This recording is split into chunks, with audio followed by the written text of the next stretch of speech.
Hi there, good morning. This is Diane with Plant-Based Dallas, and I just wanted to show you a quick recipe for potato salad.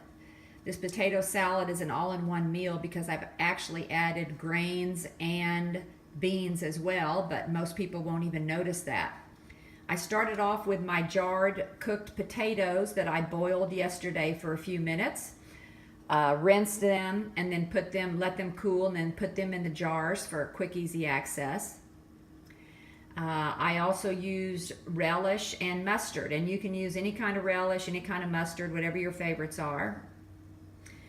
I added cooked smashed chickpeas because I didn't want to have the big hunks of chickpeas visible for those texture people, but I did want the nutrients from the chickpeas.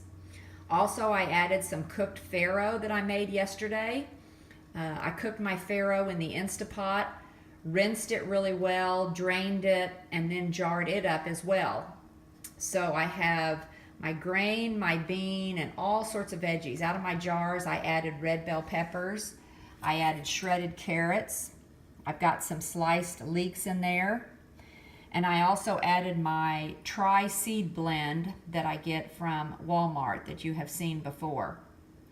Also some fresh dill from the garden, but you can use dried, that's just as easy, whatever flavors you like. If you don't have sweet relish, you can use a tad bit of maple syrup to give you a little bit of that sweet taste. But really, you can add anything to your potato salad, and this really is going to be a meal. We could serve this on top of a bed of spinach or cut romaine, and that will be a meal in itself. So let me take you over here to show you. My kitchen's a mess because today's a big cooking day. But here's the trilogy that I keep out on the counter and try and put in everything. And then into my refrigerator, I want to show you the jars that I used. Used up almost all my red bell peppers. I used up a little bit of my shredded carrots in there. And what else do I have in here? I have my leeks that I used.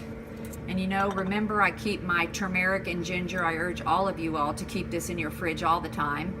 Use this when I feel like I'm getting sick. Try and put a spoonful of that in almost everything I eat. Got some shredded beets in there that I add to salads, some chopped poblanos, our cooked black beans that I made yesterday, raw mushrooms for bowls, my shredded sweet potatoes, which I just love to make fresh bowls with that, more celery from the garden, some cooked quinoa. Yesterday I made Pat's favorite black bean quinoa breakfast burritos. Here's more cilantro from the garden, and even more black beans. The other thing I do is I make my cinnamon apples for Pat. He loves to take these to work, so I try and keep a supply of that. We always have a jar of nacho cheese in here to add to various different dishes. And of course, the old standby dragon dressing is a winner. Have a batch of my homemade hummus, and if y'all have never made homemade hummus, it really is easy. And you might wonder what this is. This is the liquid from the cooked chickpeas that I made yesterday, and I use this as when I'm sauteing anything, or if I need liquid to add to soups or anything, so I just use that in various different ways.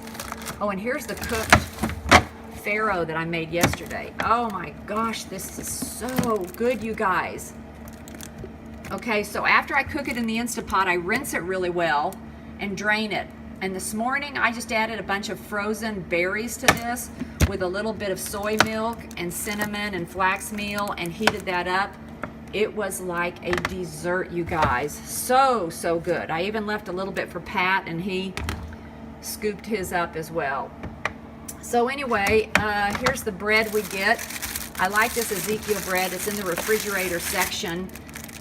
And if you're making sandwiches and keeping them in the refrigerator for the week, this is sort of a thick bread that doesn't get soggy. So we like the Ezekiel bread for that. All right, you guys, have a great day, and ask any questions anytime. I'm always here. Bye-bye.